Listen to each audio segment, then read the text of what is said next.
Minsan bang nakikinig ang anak mo kahapon pero parang wala siyang marinig ngayon? Baka gumagana naman ang device pero kulang sa routine. Sa video na ito, pag-uusapan natin kung paano nakakatulong ang araw-araw na pakikinig sa pag-develop ng listening at speech ng bata. Hi, ako si Eros Lumboy, isang audiologist. Welcome sa channel na ito kung saan ginagawa nating simple at praktikal ang hearing at voice rehabilitation para sa bawat pamilya. Ito nga palang part 2 ng ating hearing rehabilitation series mula sa MedL Professional Blog at ang focus natin ngayon ay consistency o pagiging regular sa pakikinig sa bahay. Hindi kailangan mahaba o komplikado ang practice. Magsimula lang sa simpleng paraan ng pagsubok kung malinaw ang naririnig ng bata tuwing umaga. Sabihin ng mahina ang pangalan niya o banggitin ang ilang salita habang nasa likod ka. Obserbahan kung agad siyang lilingon o tutugon.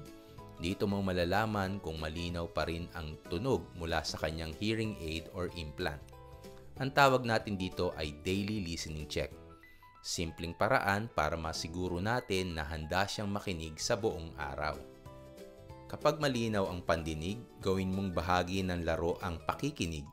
Habang naglalaro, sabihin mo ng malinaw ang bawat aksyon tulad ng itulak ang kotse, ihagis ang bola, o pakainin ang manika. Sa ganitong paraan, natututo siyang iugnay ang tunog sa kahulugan habang nag-e-enjoy. Pakinggan mo rin ang paraan ng inyong pagsasalita. Subukan mong bigkasin ng bahagyang mabagal o may diin ang bagong salita. Halimbawa, pag tinuturo mo ang cat o pusa, bigkasin ng mas malinaw. Ang tawag dito ay acoustic highlighting. At ito ay nakakatulong sa utak ng bata para maunawaan ang pagkakaiba ng mga tunog. Kung nakakatulong sa iyo ang mga simpleng routines na ito, mag-like at subscribe. I-comment ang inyong location para malaman natin kung saan umaabot ang mensaheng ito at itap ang stars para makatulong sa translation projects natin dito sa ating channel. Mag-follow ka na rin at mag-subscribe para sa next part ng ating serye.